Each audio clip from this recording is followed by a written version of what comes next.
குற்றவியல் சட்டங்களை திரும்ப பெறக் கோரிய தமிழ்நாடு முழுவதும் வழக்கறிஞர்கள் நீதிமன்ற புறக்கணிப்பு போராட்டத்தில் ஈடுபட்டிருக்கிறார்கள். இது பற்றிய கூடுதல் தகவல்களுடன் செய்தியாளர் ரமேஷ்குமார் இணைகிறார். ரமேஷ்குமார், தமிழ்நாடு முழுவதும் வழக்கறிஞர்கள் நீதிமன்ற புறக்கணிப்பு போராட்டத்தில் ஈடுபட்டு வராங்க. அவங்க தரப்புல என்ன சொல்லப்படுது, விவரங்கள்? 3 குற்றவியல் சட்டங்களை முழுமையாக வாபஸ் பெற வேண்டும் என்று வலியுறுத்தி சென்னை உயர்நீதிமன்றத்தில் வழக்கறிஞர்கள் இன்றைக்கு நீதிமன்ற புறக்கணிப்பு போராட்டத்தில் ஈடுபட்டிருக்கிறார்கள். இதனால உயர்நீதிமன்றத்தில் பெரும்பாலான வழக்குகள் ஒத்திவைக்கப்பட்டு வருகிறது. பெரும்பாலான வழக்கறிஞரும் வழக்குகள் ஆஜராகாமல் கால அவகாசம் மட்டும் கேட்கப்பட்டு வருகிறது. பொதுவாக இந்த ஒன்றிய அரசு எதேச்சகரமாக ஜனநாயக விரோதமாக அரசியலமைப்பு சட்டத்துக்கு விரோதமாக இந்த 3 குற்றவியல் சட்டங்களை அமல்படுத்தியதாக தமிழகம் முழுவதும் பல்வேறு இடங்கள்ல வழக்கறிஞர்கள் போராட்டத்தில் ஈடுபட்டு வருகிறார்கள். திமுக, அதிமுக உள்ளிட்ட கட்சிகளும் வழக்கறிஞர்கள் அமைப்புகளும் இந்த போராட்டத்தில் ஈடுபட்டு வருகிறது. இந்த நிலையில தான் கடந்த வெள்ளிக்கிழமை சென்னை உயர்நீதிமன்றத்தினுடைய அவசர பொதுக்குழு கூடி இன்று ஒரு நாள் நீதிமன்ற புறக்கணிப்பு போராட்டத்தில் ஈடுபட போவதாக அறிவித்தது. இதே போல மெட்ராஸ் பார் அசோசியேஷன், அதே போல சென்னை உயர்நீதிமன்ற பெண் வழக்கறிஞர்கள் சங்கம் ஆகிய அனைத்து சங்கங்களுமே ஒன்றிணைந்து இந்த புறக்கணிப்பு போராட்டத்துக்கு அழைப்பு விடுத்திருந்தது. அதன்படி இன்று காலை முதலே பெரும்பாலான வழக்கறிஞர்கள் நீதிமன்ற பணிகளில் அவர்கள் ஈடுபடவில்லை. தொடர்ந்து சென்னை உயர்நீதிமன்ற ஆவின் நுழைவாயில் முன்பு சங்கத்தினுடைய தலைவர் ஜி மோகன கிருஷ்ணன் உள்ளிட்டோர் அந்த நிர்வாகிகள் தலைமையில இன்றைக்கு கண்டன ஆர்ப்பாட்டத்தில் ஈடுபட்டார்கள்.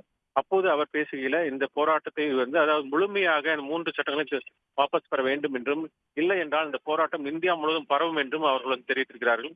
குறிப்பாக இந்த சட்டத்தில் மிகவும் மனித உரிமையை மீறும் செயல்ல பல பாதகமான பிரிவுகள் இருப்பதாகவும், கைவிலங்கு அணியக்கூடாது என்று கடந்த ஐபிசியில் இருக்கும்போது தற்போது புதிய சட்டத்தின்படி கைவிலங்கு அணிவிக்கலாம் என்ற உள்ளிட்ட அந்த மனித உரிமை மீறல்கள் தொடர்பான அனைத்து சட்டப்பிரிவுகள் இருப்பதாகவும், எனவே இதையெல்லாம் முழுமையாக வாபஸ் பெற வேண்டும் என்று அவர்கள் வலியுறுத்தி இருக்கிறார்கள். சென்னை உயர்நீதிமன்றம் மட்டுமல்ல, மதுரை உயர்நீதிமன்ற கிளை, அதே போல தமிழகத்தில் உள்ள கீழமை நீதிமன்றங்கள் என தமிழகம் முழுவதும் இந்த நீதிமன்ற புறக்கணிப்பு போராட்டத்தில் வழக்கறிஞர்கள் ஈடுபட்டு வருகிறார்கள். குறிப்பாக தமிழ்நாடு புதுவை பாண்டி வழக்கறிஞர்கள் கூட்டமைப்பு தொடர்ந்து கடந்த ஒரு வார காலமாகவே இந்த போராட்டத்தில் ஈடுபட்டு வருகிறது. விவரங்களை வழங்கியமைக்கு நன்றி ரமேஷ்குமார். 3 புதிய குற்றவியல் சட்டங்களை திரும்ப பெற கோரி தமிழ்நாடு முழுவதும் வழக்கறிஞர்கள் நீதிமன்ற புறக்கணிப்பு போராட்டத்தில் ஈடுபட்டிருக்கிறார்கள். திருச்சியிலிருந்து செய்தியாளர் இஸ்லாம் இணைகிறார். இஸ்லாம், திருச்சியில் என்ன நிலை, விவரங்கள்? ஒன்றிய அரசு பாரதிய நியாய சன்ஹிதா, பாரதிய நாக் சுரக்ஷா சன்ஹிதா மற்றும் பாரதிய சாட்சிய அதிநியம் பெயரிடப்பட்ட அந்த 3 புதிய குற்றவியல் சட்டங்களை கடந்த ஆண்டு நாடாளுமன்றத்தில் நிறைவேற்றியது.